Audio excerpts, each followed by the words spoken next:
24 साल से वोट दिया, कभी बगावत नहीं किए। लेकिन हम एक लास्ट कहना चाहते हैं कि सच कहना अगर बगावत है तो समझो हम भी बागी हैं। सच कहना अगर बगावत है तो समझो हम भी बागी हैं। और इल्जाम चाहे जो लगा लो, हम सच कहने के आदी हैं।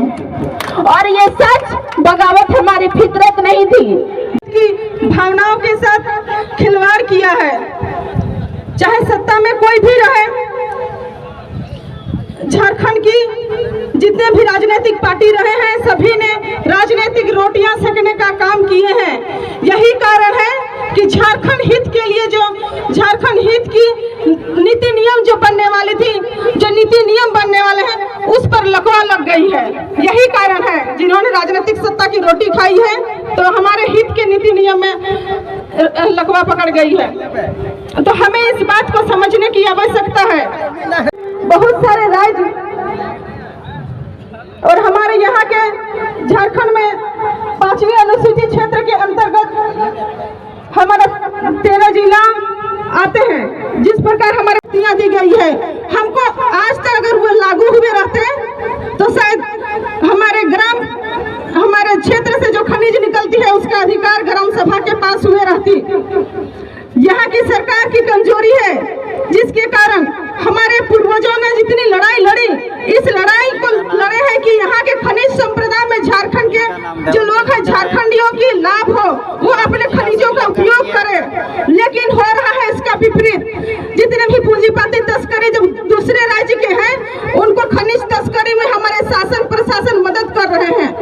तो हमें अगर समता जजमेंट सही समय पे लागू हुए रहता है तो उन तस्करियों पे अंकुश लगाने का काम होता।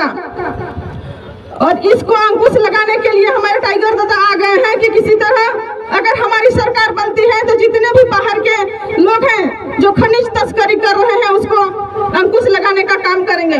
आप सभी को ज्ञात होगा, जब बिहार बोर्ड चलता था, जब झारखंड अलग नहीं हुआ था, उस समय मुश्किल से यहाँ के लोग मैट्रिक पास करते थे। मतलब अगर पास भी करते थे तो 3rd डिवीजन 2nd डिवीजन मुश्किल से कोई फर्स्ट करते थे। ये कारण क्या था? बिहार जो दूसरे राज्य बिहार में हम लोग का बिहार बोर्ड होता था, उस समय इसका चाल था कि झारखंडियों को हम मैट्रिक पास करने से ही अगर रोकेंगे तो आगे नौकरी कैसे करेंगे, ये उनकी चाल थी। जैसे ही बिहार से झारखंड अलग होता है, आजकल देखिएगा कि हर कोई 1st डिवीजन परसेंटेज पे बात होता है कि कौन कितना परसेंटेज लाया। आजकल डिवीजन पर बात नहीं होती है। जिस प्रकार झारखंड में बाहर के शिक्षक की बहाली हुई है, बाहर के शिक्षक आधा से अधिक आए हुए हैं, अगर ये शिक्षक झारखंड में पढ़ाते हैं तो क्या सही से पढ़ाएंगे? अगर सही से पढ़ाएंगे भी तो पेपर काटेंगे तो क्या हमें सही नंबर देंगे? सही नंबर नहीं देंगे। अगर हम अच्छा से भी लिखेंगे तो किसी तरह 1st डिवीजन भी देंगे तो 60, 65, 70% से ज्यादा नहीं पढ़ने देंगे। और बाद में वही हाईएस्ट नंबर के आधार पे बाहर के लोगों का नौकरी होगा। तो हमें जानना होगा, जो पहले जिस तरह से हुआ था अब इस चीज को दोहराने की आवश्यकता नहीं है। आज की जनसैलाब एक आस लेकर के आई है कि झारखंड में बदलाव होगा, और इस बदलाव को ऐसे ही नहीं होगा। तो कैसे होगा बदलाव? जो शहरी क्षेत्र में है, जिसके पास स्मार्टफोन है, जिसके पास 4G 5G 6G जो फोन में देखते हैं, टाइगर दादा की भाषण, टाइगर दादा का जो आवाज है, जो जागरूक लोग हैं, जो जागे हुए हैं, वही लोग सुनते हैं। और हमें सोए हुए को जगाना होगा, क्योंकि इनकी बात को हमारा झारखंड का मुख्यमंत्री ही नहीं, केंद्र का प्रधानमंत्री भी सुनते हैं और सोचते हैं कि ये एक लड़का जो झारखंड में इतनी तबाह मचा के रखा है, झारखंड को हिला के रखा है, कहीं अगर दिल्ली में आ गया तो दिल्ली में तबाह ला देंगे। तो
जागरूकता करना है कि लोग इस पर लोभ लालच में ना आए, क्योंकि शिकारी जाल बिछाते हैं और दाना डालते हैं कबूतर के लिए।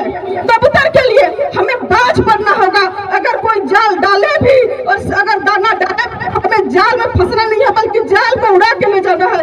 इस तरह से जाबाज खिलाड़ी बनना होगा कि हमें कोई दाना डाले भी ना डर से।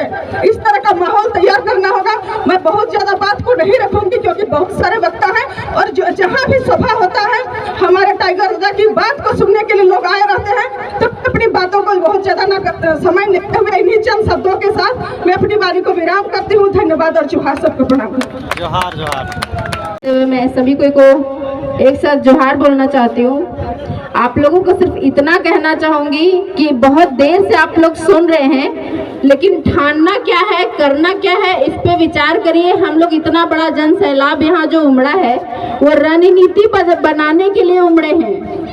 जयराम 24 साल से वोट दिया, कभी बगावत नहीं किए, लेकिन अब एक लास्ट कहना चाहते हैं कि सच कहना अगर बगावत है तो समझो हम भी बागी हैं। सच कहना अगर बगावत है तो समझो हम भी बागी हैं, और इल्जाम चाहे जो लगा लो, हम सच कहने के आदी हैं।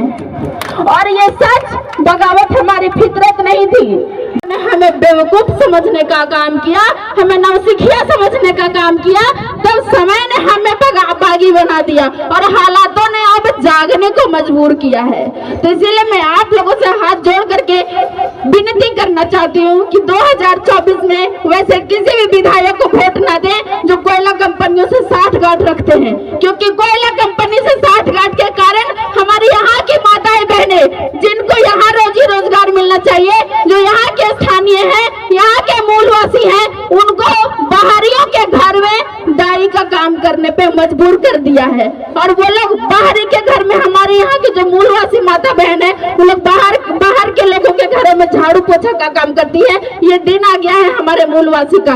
मैं आप लोगों से इतना निवेदन करना चाहती हूँ कि अगर यही दिन रहा कि ये लोग अपने चरणों का गुलाम बना देंगे हमारे आने वाली पीढ़ी को। इसलिए युवा वर्ग यहाँ उपस्थित है और अधिकांश वोट के समय यही युवा वर्ग एक्टिव रहता है, जो पैसे दे करके वोट को खरीदने का काम करता है, ये लमचा चमचा का काम करता है, ये दलाल का काम करता है। मैं उन लोगों से कहना चाहती हूँ कि आज तो आप उनको वोट दिला दे रहे हो, लेकिन कल आप ही का भविष्य गर्त में जाने वाला है। इस बात को आप समझिएगा।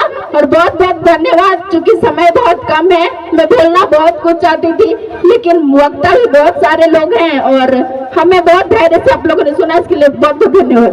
बहुत बहुत धन्यवाद प्रियंका दी, जिन्होंने महिलाओं को जगाने का काम कर रहे हैं। और हम चाहेंगे कि आगे वक्ता के रूप तक पहुंचाना चाहते हैं तो हर एक विधानसभा में अपना अपना एमएलए चुनना होगा, जान रहे हैं ना।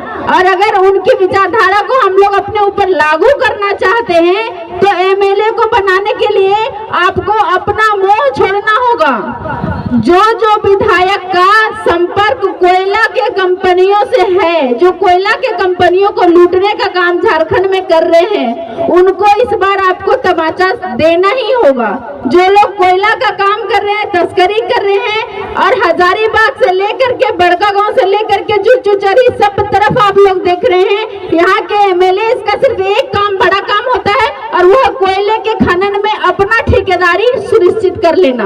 उसके बाद विधानसभा जाए भाड़ में। मेरा एक लाइन का आप लोगों से सवाल है कि अब 2024 आ गया है, अब सवाल करने का समय है कि 5 साल आप लोगों ने किया क्या? क्या विधायक का काम एक पौधारोपण करने का होता है क्या?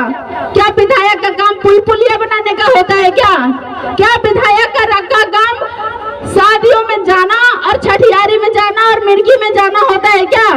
अगर ये एमएलए का काम होता है तो हम लोग भी तो जाते हैं, फिर हम एमएलए क्यों नहीं बन सकते हैं? आपको इस बात का जवाब देना होगा। एमएलए का काम होता है नीति बनाना, झारखंड के इतने सारे जो बेरोजगार युवा हैं उनके लिए नियम बनाना। झारखंड विधानसभा में जब हमारे समय का आरक्षण कट रहा था तब आप सोए हुए थे, आपने आवाज नहीं उठाया, और जो आरक्षण कटने पे आवाज नहीं उठाता है वैसे एमएलए और एमपी का यहाँ पे कोई जगह नहीं है। और दूसरा, वो चुप क्यों थे? इस बात पे सवाल करिए कि वो चुप क्यों थे? क्योंकि वो बाहरी थे। आपके अपने माटी के नहीं थे। अगर आपके अपने माटी का बेटा विधायक और सांसद बनेगा तो विधानसभा में आपके आरक्षण कटने पर वो हंगामा करेगा, हल्ला करेगा और आपके हित का नीति और नियम बनाएगा। और इस बात के लिए आपको यह तय करना होगा, ये विधायक सिर्फ बनते हैं हम अपने काली कमाई को बचा सके। विधायक के पर्दे के नीचे हमारा जो